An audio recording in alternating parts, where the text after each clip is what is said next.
Ready? Yep. Okay. Go. Contento de estar con ustedes otra vez más en otro episodio más de Chat y Charla. Y bueno, pues muy contento en este día. Very happy to have one of our guests. Content. Hey, we're starting again. Yeah, Hi, my we're name starting is again. Heather. Oh my Very God, I nice was to like, meet what you. was her name? What was... You're like, who dat? Who dat Hey, Okay. Hi, friend. How's it going, Homer? Okay, Okay, good. here we go. Let's do it again. Nice to meet you. Thank God that Your we hands are got so to... cold. Always, it's a trademark. Really? Oh, Okay. Cold hands, warm. Sometimes cold already. I try. Hold on, Okay, too much fun, right? Okay, yeah, go. Yeah, Let's do this. honestly. Too much. I have to get back, but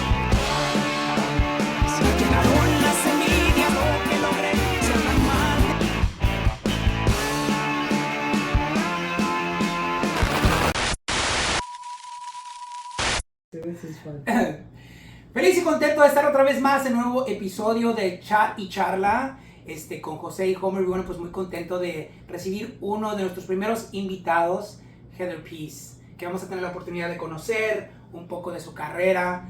She's a writer, a poet writer, ya ni lo podía decir. Pero vamos a platicar un poquito con ella de su historia y de muchas otras cosas más. What do you think about that, Homer? Absolutely. Homer, yes. Yes. Jose, Homer, Heather. Heather, there it is. Thank you, Heather. Thank you. As he said, welcoming our very first guest. Thank you so much for being here. Heather is an author, amongst many, many other things.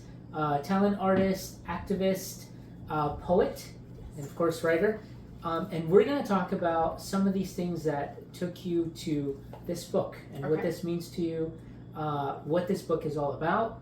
And so we're excited for having you here on Chat y Charla con Jose, Homer, and our first guest, Heather. Yes. So I think that it would be a great opportunity to start with this, which is her book. Y más que nada, we're going to talk about, I think that, start with the beginning. How about if we start with the title? Sure. And how do we came to this point, Heather? Sure. The title came to me after the book was completely written. My name is a flower in Scotland, but I've always been told my whole life that my name is a weed. And so out of the Kind of weeds, smoke? not the kind Not of the smoke. kind of smoke. No. Just checking. But I I mean, wish that my makes mom people was that happy, open though. and that amazing, but no. I said that is not a bad idea. It makes Yeah. people happy, but we're I not know, promoting it. It probably would have been a different title had my Right? name been there. Yes. Yeah, it's been strange. Yes. Sorry, I interrupted. Yeah, it's good. But so this is really me growing out of the weeds and blooming and becoming a flower. Everything about this title, this cover means everything to me. The fact that I'm holding these birds, these are my children. On the back Oh, of I the love book, that. you'll see a little mouse. That's the Oh, little wow. mousy. So everything means something to you. Everything in this book, the two ladybugs are my two children. Oh, wow. So everything Wow. on my cover means something to me. I had it designed by a woman. I had my book edited by a woman. Every single thing about my book is everything I've ever wanted a book to be. Beautiful. That's amazing. Beautiful. And I'm glad that you mentioned that everything and everyone you're working with is a woman and for a woman and by a woman, Yes. because women are the single most important thing in this planet. Yes. If it weren't for y'all women, nobody would be here. We would not be here. This is true. Plus, you're the most strongest being. Not only in my opinion, I think most people out there, whether you like to admit or not, you are the strongest being. Honestly, we need you. You're there for you're just amazing. And you know what? Since we're talking about females, But you know what I since mean. we're talking about the woman itself, Yeah. madre mía, quiero hacer un espacio para decirte cuánto te amamos, porque I think that we're talking about just the females right now itself, and yes, it's the strongest being in the planet, but also I think that it's what it makes this world beautiful. Yeah. I think that if you talk about females, we're gonna probably have another episode about this, but just if you talk about just the female itself, I think it's what it makes the beautiful world, because it has so much with it. Yeah. And the reason why I wanted to say Te amo, madre mía is because our mother has been, for us, and I know it's been the biggest, ha sido para nosotros nuestro más grande amor, pero aparte también nuestra más grande inspiración. She's our inspiration to both of us. Our strength, our everything, and that's the reason why I really, I love that you said that, because we really, it's a different meaning to us, and we really not only admire it, but I don't know how to explain other than we're grateful. We're very grateful. We're very grateful. Beautiful. The other thing that I wanted to share, also based on the book, we were talking behind the scenes about being yourself, about how did you come up with this and the healing process and everything. One of the things that I wanted to share right now, and of course I'm going to get you the opportunity to share with us, it was, how was it to literally finding yourself? And we were talking about behind, before we actually came in front of camera, that we live in an era where we're losing ourselves, in a sense of like, everything is so artificial, no? Social media, everybody's trying to compete, everybody's trying to do something or trying to fit in. Right. But at the end of the day, I think that what really stays as being yourself, authentic. I know that somehow, somewhere you went through a process, because you went through depression. But how about if you explain that a little bit about it, how you went through that, and then how did you came to this? Yeah. Sure. I was actually in the middle of writing this book. In a lot of what I was writing, what came up was depression. And then in the middle of writing this book, I ended up having a really bad depression episode that I actually checked myself into a day program, an outpatient program, to where you would go and you would receive group therapy from like 9 until noon every single day. And it was honestly the best thing that's ever happened to me, because it armed me with a tool belt of things to help me survive in this world. Wow. And really helped me understand that the darkness and the depression in me is not a bad thing. She's someone that I need to befriend. Wow. And love. And the more that I love her and the more that I treat her with dignity and respect, the less I am depressed. Wow.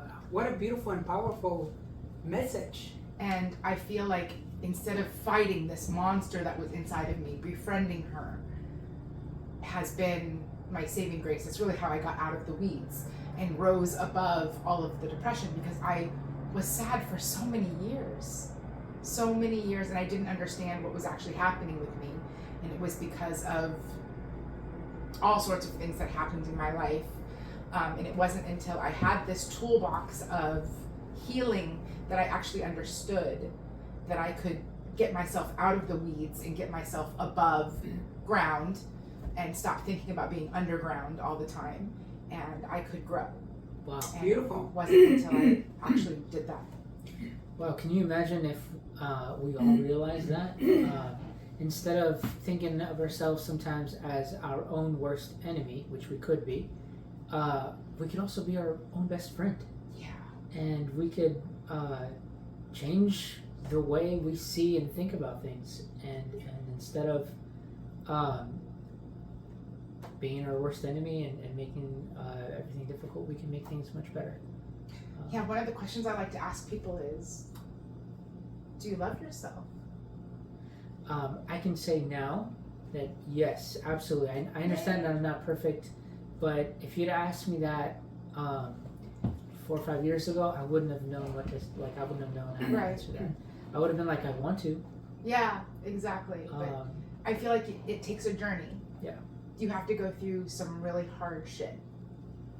And then if you can get to the point where you actually love yourself, you can love other people. But I love other people. I love myself enough to put that book out That's and to amazing. share that book with the world. That's amazing. I also wanted to do a parenthesis. Quiero hacer un paréntesis en español porque creo que, especially for the people that is watching us, in a lot of the Spanish speaking, I thought it was such a powerful message.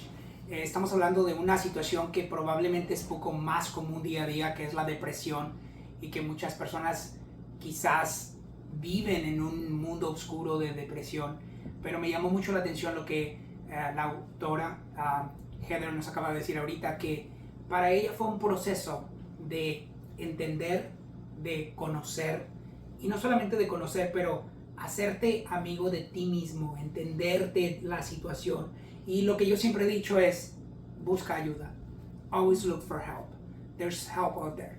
And if somebody out there that's watching us, somebody that is going through something right now, there's always going to be the light under at the end of the tunnel. So you're a good testimony of that. It is so hard to ask for help. It's the Yes. hardest thing in the world. That was going to be my next question. Yeah. But how admirable that you went through that you took that step, you did ask for help, and you came out better on the other side for yourself. Well, actually, I asked for help and didn't get it.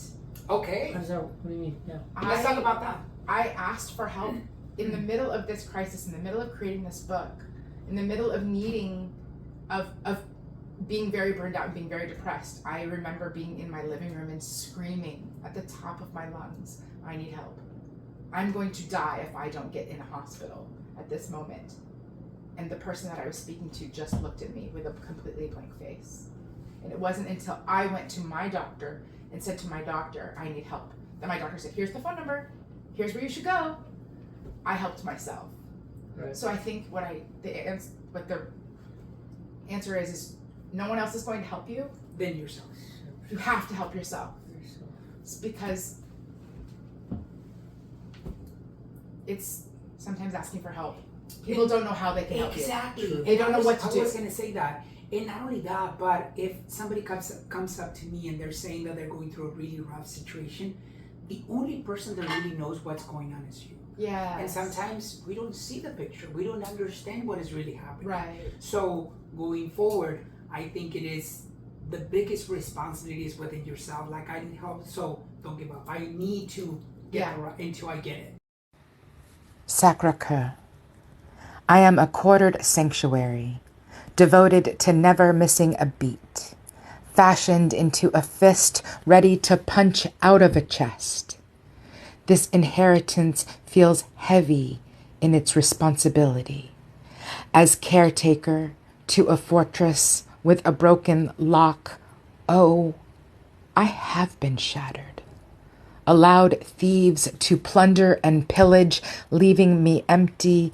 Yes, I sometimes feel disconnected. Build walls of obstruction, this cage of bones protection. I am a compass I can rely on. My chambers revered for their beauty, each exquisite. And brimming with passions, seeking an equal soul has always been my desire. Born from an ancestry grand in its abnormalities, I am but a murmur, wanting to be a Valentine. You know? Yeah. Until I get to the right person. Right. Right? Absolutely. I also want to highlight that, as you mentioned earlier, Heather is the name of a weed that you mentioned from Scotland. And then I had mentioned to Jose earlier that a weed in Spanish, a flower, like a wild flower, una flor silvestre. Occasionally we used to talk about how we see wildflowers in like a different light. We don't see them like less than like a rose or something more common. We see them as more beautiful because they're the most natural. Yeah. They're in their environment and they are more how would you call that? They're more so una flor silvestre es muy bonita, pero es muy única. They're more y natural. Yeah. Es la expresión más pura, porque en realidad todo lo que estamos viendo, volvemos a lo mismo, todo lo que estamos viendo ha sido modificado. It's been modified to be in a certain way for certain standards. Right. You know, even the flowers that you go buy in the store, Yeah. they've been processed in a certain way. Excuse me. But a wild, it's just wild. It's just nature. No one is there to trim it. No one is there to do anything. It's just nature. And I think that's what we really need as a human being. We need to go deep in ourselves, and just be okay with it. People, it's okay to be who you are. We were talking about also that it was at one point in my life, somebody came up to me and said, it's the easiest, but it's the hardest. Remember, I was telling you guys behind this, before we actually came to in front of camera, but I was saying that the hardest, because if you don't know who you are, then you're always going to try to pretend to be someone, or you're always going to be trying to fit or whatever they're asking for, especially in the entertainment. There's kind of like certain things that you have to do to really fit in, but at the end of the day, it's you keep losing yourself because you're going by certain standards, and the more that you go by those standards, you lose yourself because you get to the point that you get lost and you don't know who you are. And it is okay to just be who you are and just be yourself. Once you are who you are, then that's it. Then you don't need nothing else. That's what this wildflower is all about. Yeah, we are unique, and I think that we forget how beautiful that is, being unique. Can you tell us about some of your chapters and what they are, and let's dive into a little some bit of these. about Can I that. borrow? Sure, Let's absolutely. dive into. It's so I've called this pages to pluck instead of pages to turn. Wow! Okay. So I want you to pluck from my pages. That's beautiful. So the first chapter is blooming, and it's really about it's my. I guess it's you're getting to know me, or getting to know, like, it's the birth. A lot of the poems are related to happiness and laughter and everything, and then there's the unfolding, which gets really a little bit darker, Okay. a little bit sadder. It little talks Real. about a little believe. Yeah, we talk about rape, which is something that I went through. We talk about some really hard things that are happening in me. So that's the unfolding of me. And then my favorite chapter is Flourishes, and Flourishes really is all about blooming and sexuality and coming into my own and my own power. And Please, people, don't just like get into that. I mean, let's get every single page. Don't go all the way to just don't go to page don't 53. skip. Right. And then the garden is really is all of the people in my life that have supported me and been there for me, and I guess the garden of all the other flowers that have kept me from dying, I guess, is how I do that. And a lot of my dad is in that part of the chapter because my father passed away in 2006, and he's been his death impacted me in a very big way. And so his death and then my own depression and everything, it's all came out into that book. And so that's me just growing Beautiful. and blossoming. Wow. Would you be okay with expressing a little summary of each chapter? As you mentioned, for example, your first chapter was, let's go back. Let's see, what was your first chapter? She just said it. Blooming. Blooming. Yeah. Okay. Would you mind summarizing a bit of your blooming? In Blooming is fun poetry. It's about. Can you give us a poem? Like in your You want a poem? Yeah, if you're blossoming, give us some of your growth in that blossom stage. Okay. Oh my gosh. We want a little bit of example of your experience and how you blossomed. So this piece is written for a piece of art that I purchased in Los Angeles from an amazing artist named Kevin Flint. Okay. And when I stand in front of this piece of art, I imagine myself in a specific way. So this is fine art. I would like to stand naked while admiring fine art. My left hand draped lazily over my head, hair pulled, exposing my neck, my right index finger between my teeth. I am in deep thought, gaining new perspective, exploring new possibilities of inspiration. But the idea of being arrested tends to hinder my experience, restrict my enjoyment, limit my devotion to any great masterpiece. So I admire fine art like everyone else with just my naked eye. That's beautiful. Wow.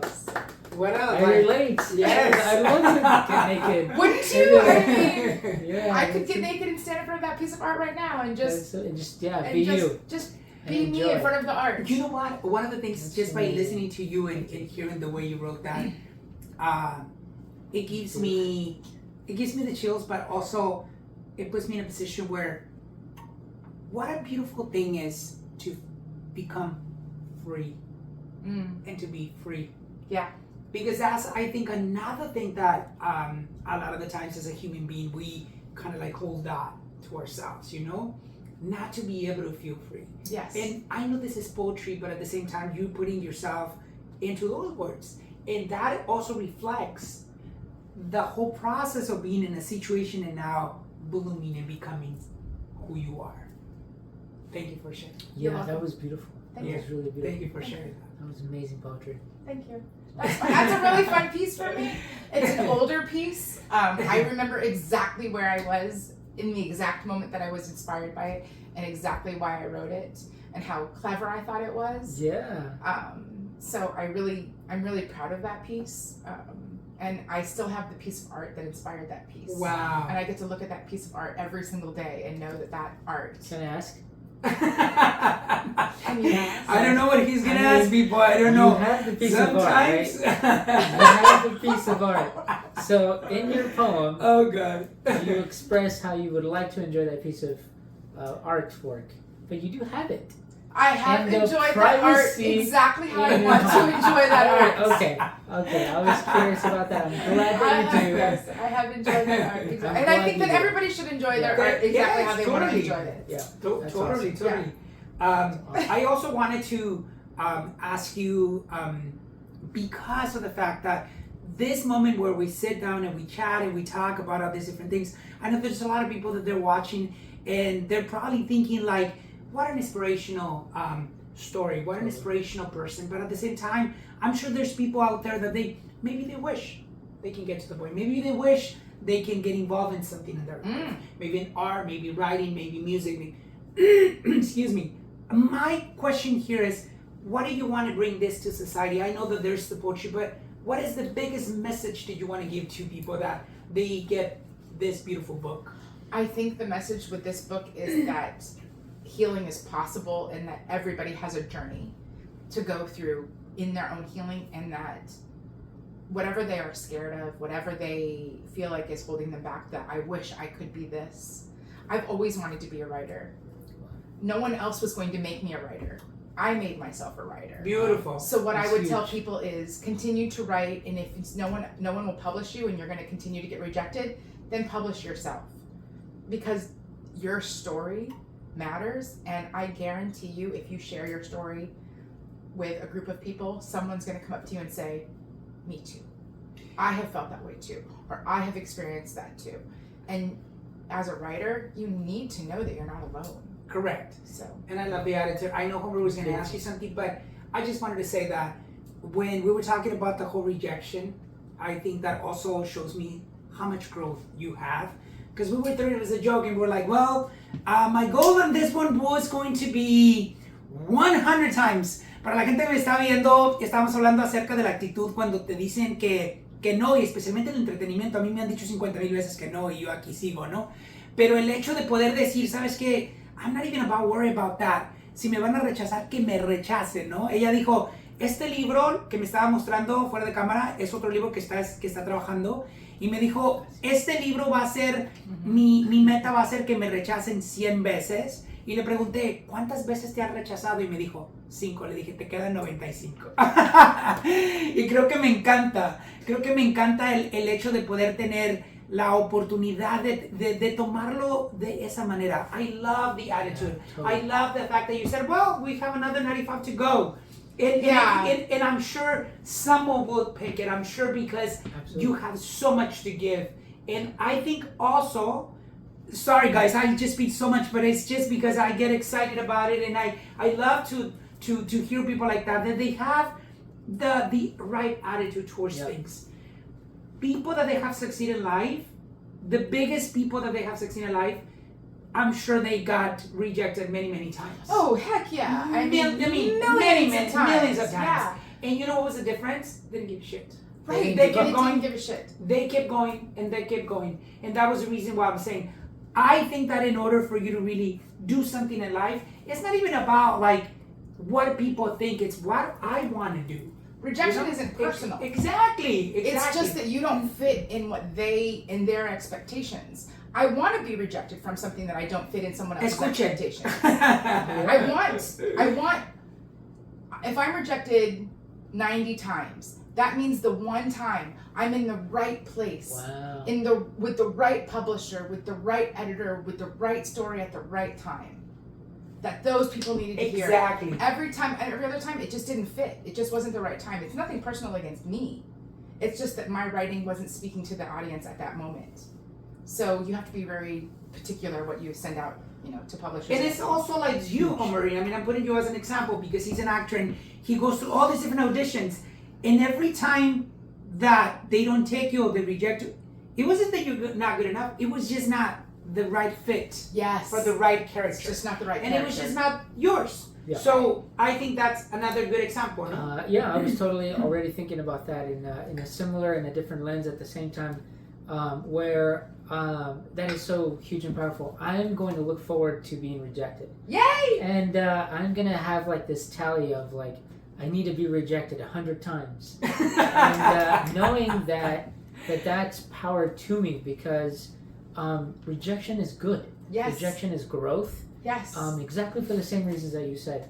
And I have seen commercials that I was rejected on. And I thought, when I did the audition, I thought, I was pretty good, right? And then I see the actor that was casted, and I'm like, he's totally different. Totally different from me. Looks different, different height, different shape, different age. Like, just completely different. And I'm like, oh. So it's not you. It has nothing to do with what I thought. They have a specific need in their head. It has to fit. It's like a suit. It just has to fit. I think everything is like relationships. Correct. Everything, business, working with poetry, acting, everything is about. It's the right relationship. It's that right fit, that cohesion that works together, and it's just like dating. So if you didn't get picked for that commercial, it's just because you weren't the right fit. It's nothing personal. Right. It's just that they had a different style that they liked. I look forward to auditioning 1,000 million times.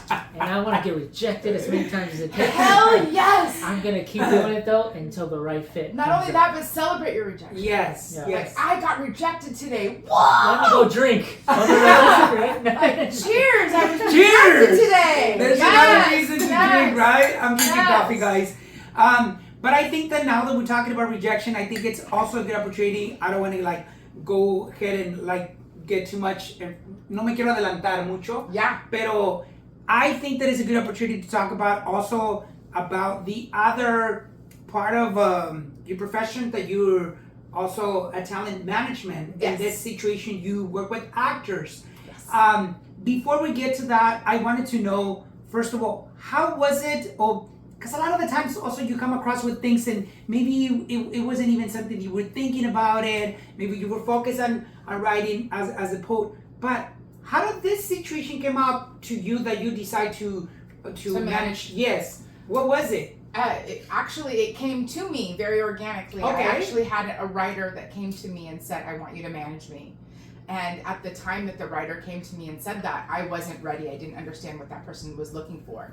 And professionally, I am a recruiter. I help people find jobs. Okay. So it made sense that somebody would want me to help them because it's what I do for a living. But I didn't know how to do it from an artist perspective. And so it took me, I was very intimidated by that question of like, please represent me, please manage me, please do all these things. He came to me with a lot of big dreams and a lot of big, wonderful things. And so it took a few years for me to kind of get into my own and decide what it was and what I could manage, how I could manage, how I could take what I've learned in 20 plus years of being in business and how I could apply that to artists. Because as I've been an artist, as I've been in my circle, what I have come across is artists that don't know their worth, They don't know how much they're worth to be able to charge for speaking engagements or performances or anything like that. They don't know how to publish a book. They don't know how to get themselves out there on a book tour. They don't know how to apply for a grant to get funding so that they can do all the different things. And so what I did is I took 20 plus years of business and running a business and putting people into work, and I applied it to art, and it works. It works in a really very beautiful way to where I can take an artist and understand what it is that they're looking for, and I can help them create a plan and create goals that are achievable and milestones and roadmaps and all the things that you would do in a business, and apply it to their art, and then also manage them from a life perspective, because artists are beautiful, gentle little souls. I love that. And you have to be very, very gentle with them because they're insecure. They need reassurance that they're doing okay. Needy. Not needy in a bad way, but needy in a way of like, I'm doing the right thing? Am I going on the right path? True. And so there's a lot of business management to what I do, but then there's also a lot of psychological management to what I do as well, helping people remove people, get out of their own way. I'm fascinated that every one of my artists, every single one of them have come to me after 30 days with a conversation of, we can't do this anymore because I need to change direction. And I tell them, we can change direction. We can still work together if you decide to go this way. Correct. And they're like, really? I didn't know that. I had no idea. I mean, it's okay for me to change my direction and to do something completely different than what I originally planned with you, and to give them that allowance. I'm always surprised that artists don't have that license. And so to be able to give them that license of, yes, you can change direction, and it's no disappointment to me. I'm here to support you in what it is that you're doing. I just want you to grow your art. And if this is the direction that you feel that you are going to be happy, then let's be here, because if I put you in this situation and you're not happy, then you're not thriving and you're not growing and you're not able to be the artist that you need to be. I mean, my favorite thing is to help artists just get out of their own way. And that's so awesome. I think also the other thing that I was listening to you and just hearing you as an artist, excuse me, because I also feel myself as an artist that we focus so much in the creative part that we completely forget that it's also a business. Yes. And that's what we get us in trouble all the time, because it's very easy to somebody come and kind of like whisper in your ear and kind of like paint a picture, and it's really easy to fall for it. But the fact that you don't know like the business or the whole situation that it comes with it, that gets you in trouble. Exactly. I was gonna just say, at one point when my brother and we started working as an independent company, I remember the biggest question that he asked me was, do you want to do this just because you love to do it as a hobby, or do you want to do it as a business? Because if you want to do it as a hobby, who cares? Let's just do whatever we want. Yeah, you're just playing. Who cares? Yeah. But if you wanted to do it as a business, that is a different situation. Right. And I think listening to you, I think it is so important to have someone behind the artist that can understand the artist, and that it can also be with the same vision of the same growth, and where do they want to go, what do they want to do, what do they want to accomplish. I rarely meet an artist who wants to do it as a hobby. That's great. Every artist I meet wants to be an artist. Beautiful. As a living. It's just every artist I meet doesn't know their worth and doesn't know what their value is. And so being able to help an artist and help them understand their worth, and then helping them get that money because they weren't able to champion themselves, and be able to tell them, no, you're perfect for that part, or you're perfect for this, and no, your value is this, and I wouldn't take anything less than this.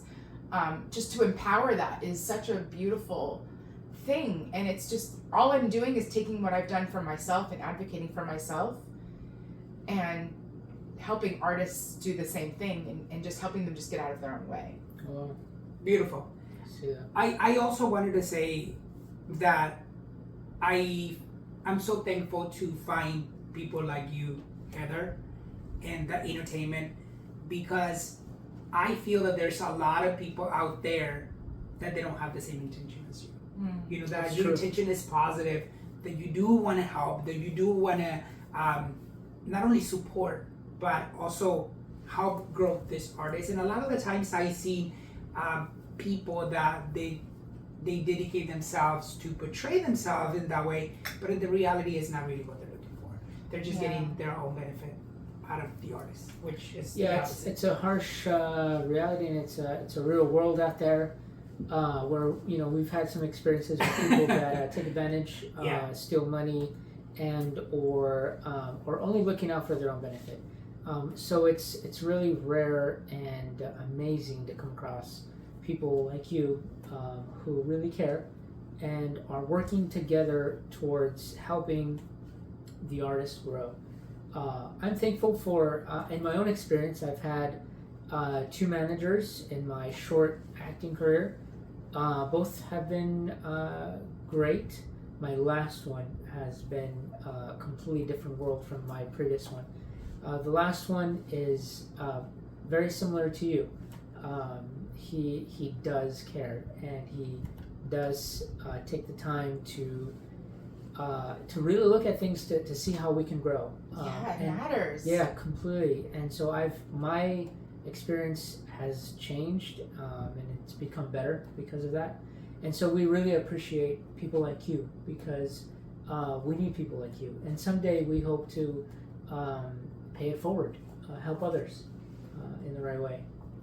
I once was fired because I cared too much about people. Literally, the man who fired me sat me down in an office and he says, "You care too much about people, so you can't work here anymore." And I could not understand that. And I think it's because I care so much about people. Is I care about artists. I don't want artists to suffer. I believe in them. The artists that I work with, I'm very, very choosy on the artists that I work with. So the artists that I'm working with currently right now, they have a trajectory. They have a way of moving forward. I can see it. It's so very clear to me how they're going to be successful. And I just have to help them get there. Beautiful. I don't want to work with people who are going to waste my time and are going to ask for things that are unachievable if they're not willing to do the work themselves. That's a good point. That was a good point. You were in my mind, because I was going to say, yes, I think that anything in life that you do, independently whatever you decide to do in life, cualquier cosa que quieras hacer en la vida, creo que también es importante tener la capacidad de poder hacer lo que te corresponde, ¿no?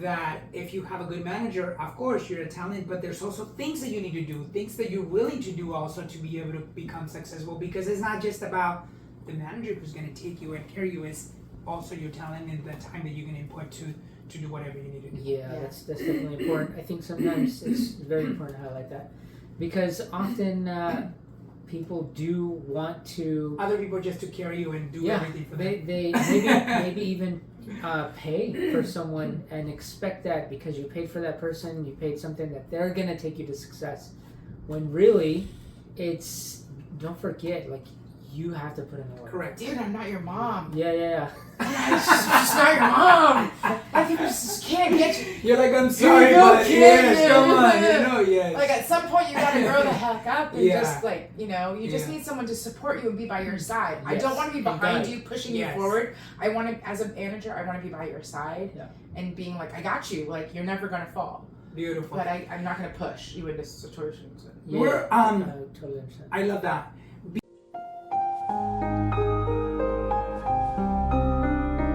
Before we go, I think that there's a few things that I wanted to ask, and one of the things is, what is it that, how do you see yourself in the near future? Like, what are the plans? What are you things that you're doing? I know that we talked about a few books that you're already you already wrote another one, and there's another one that you're doing, which deserves applause. But overall, like, how do you see yourself in what are the things that you're looking forward in this? In particular, not just as a writer, but also as a management. I'll start as an artist. As an artist. As an artist first. I'm in a very interesting place right now with my art. I went from being where I needed to be out in front of everybody all over the place, and I needed to be. I hosted House of Blues and had artists at House of Blues. Beautiful. And did a lot of really, really big things, and it was really, really fun. But I'm not there anymore. as an artist. Right now, as an artist, I'm just at a place where if inspiration comes, that's great, and I'm writing, and I'm so grateful that I'm writing, because the writing that is coming right now is all healing. It's not dark and toxic writing. It's not writing from being in a dark place. It's writing from being in a very joyful place. So it doesn't just pour out of me. I have to work harder to get there. So as a writer, I'm not necessarily so worried about being a writer. I'm much more passionate about being an artist manager. Okay. And finding the right artists to manage. Good point. And to see how I can help them. It's very fun for me to guide them and to champion what it is that they're doing. I want to help people get out of their own way. It's what I do in business, so it makes sense for me to be doing it in art, and so it just makes sense for me to be this person, and it's just really, really fun for me. So I just want to continue to support artists and help them know their worth, know their value, know their talent, and help them get that to that next place, and help them understand that your dreams can become a reality. I mean, I'm currently working with Isaac right now on a Kickstarter, and it's amazing, and we're almost to a very big milestone, and it's such a joy to work with him and help him take this dream and put it into reality. I think that I don't necessarily know if he'd be able to do it without my support, but if he was able to do it without my support, that's amazing too. But it's really very fun to be there with him and watch him go through all of these successes. Love it. And just to have faith and know that he's going to achieve his goal, and I get to watch it happen. Love it. I just get to be part of it. That's really I love it. Fun, exciting journey. Yeah. Could we get a preview of your next books? Just like an idea? The one that is done, the one that we have another 95 to go. Yeah. Okay. So this is Roots and Burn Marks. Okay, so if you explain, Out of the Weeds, healing. This is a very healing book. So now that I've healed, now that I've healed, there's no room for forgiveness. Okay. Oh, that sounds interesting. Okay. So this is me burning it all down. Okay. This is me understanding my roots and where I'm from, and who I come from, how I come from them, and who I am because I come from them, and then what I needed to burn down. Okay. So that's what Roots and Burn Marks is about. I want to read it already. Roots and Burn Marks is political. Okay. It's also very sensual, but it's more political and more... it's just a hardcore book. Sounds awesome. I love it. I would say that based on the titles, you're going to have to tell me what book you want me to read. what poem you want me to read. Because the titles are pretty harsh. Yeah. I can see it. Yeah. So but this is very powerful. This is telling of your growth, and it's telling of nobody escapes anything in this book. Good, because they deserve not to escape. Yeah, I have no problem naming names in this book. I'm very empowered in this book. I'm very, very proud of it. Wow, yeah, I see that you're in a very good place because honestly, he's like, I'm terrified to pick a title. Like, I don't know which one is gonna pick. He's like, oh shit. He's like, oh god, I don't know.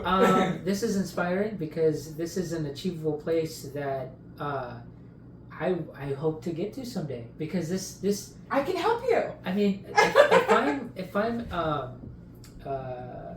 if I'm understanding this correctly, if I'm interpreting this correctly, you are so at peace with your past that now you're in a much better place, that your past no longer affects you the way it used to. Right. And you're just a much more powerful being. And that she literally just did this on her sleeves and let's go for it. You're like, you know what? I'm ready to go. Yeah, okay. Because I know the poem I would read. I know. So I want you to read that poem. You want me to read the poem that I would read? Yes, I want. That's the one. Okay, so I'm gonna read my big closer poem. So this is the poem that I read at open mics.